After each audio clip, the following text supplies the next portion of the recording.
তো হ্যালো বন্ধুরা, welcome back. তো চলে এসেছি আরো একটা নতুন ভিডিওতে। এবং কিছুক্ষণ আগে কিন্তু একটা আপডেট পেলাম, যেটা হচ্ছে উড়িষ্যা এফসি দলকে নিয়ে আপডেট দেবো। তো সেই আপডেটটা কিন্তু তোমার সঙ্গে শেয়ার করবো। তো তার আগে বলে দিই, যারা এখনো অব্দি চ্যানেলটাকে সাবস্ক্রাইব করেনি বন্ধুরা, তারা কিন্তু অবশ্যই চ্যানেলটাকে সাবস্ক্রাইব করতে ভুলো না, লাইক করে কিন্তু শেয়ারটা করে দিও। তো বর্তমানে তোমরা যেরকমটা জানো যে আমাদের উড়িষ্যা এফসির প্লেয়ার, সেন্টার ফরওয়ার্ডের প্লেয়ার যেটা হচ্ছে রয় কৃষ্ণা, এসিএল ইঞ্জুরির জন্য কিন্তু মানে ছিটকে গেছে, প্রায় বলতে পারো এই সিজনের জন্য টোটালি আউট।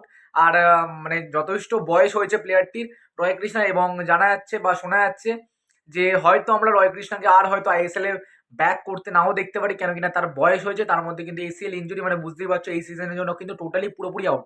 তো তাই জন্য কিন্তু অ্যাজ আ রিপ্লেসমেন্ট হিসাবে, মানে রয় কৃষ্ণা তো সেন্টার ফরওয়ার্ডে খেলতো, তো রয় কৃষ্ণার রিপ্লেসমেন্টের হিসাবে কিন্তু উড়িষ্যা এফসি কিন্তু ডোরিয়ালটন গোমেজকে কিন্তু সই করিয়েছে, যেই প্লেয়ারটি কিন্তু বর্তমানে দাঁড়িয়ে কিন্তু কেরালা সুপার লিগ খেলছিল ফোর্সা কোচির হয়ে, ফোর্সা কোচি দলের হয়ে।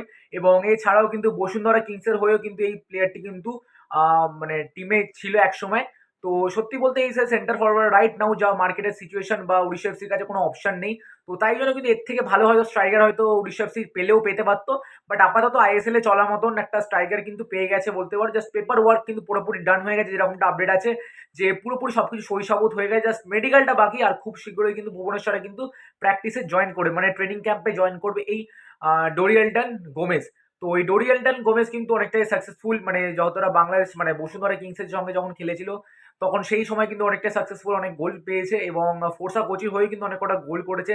তো সুতরাং বলতে পারো যে উড়িষ্যা এফসির যে এই রিপ্লেসমেন্ট অ্যাজ আ রয় কৃষ্ণার যে রিপ্লেসমেন্ট ডোরিয়ালটনের যে প্লেয়ারটি, তো তোমাদের কিরকম লেগেছে সেটা কিন্তু অবশ্যই কমেন্ট করে জানাও। আর তোমাদের কি মতামত এই যে তোমার ডিসিশনটা ম্যানেজমেন্টের, তো রয় কৃষ্ণাকে রিপ্লেসমেন্ট হিসাবে কিন্তু ডোরিয়ালটনকে নিয়ে নিয়েছে, তো সেটা তোমাদের কি বক্তব্য সেটা কিন্তু অবশ্যই কমেন্ট করে জানাও।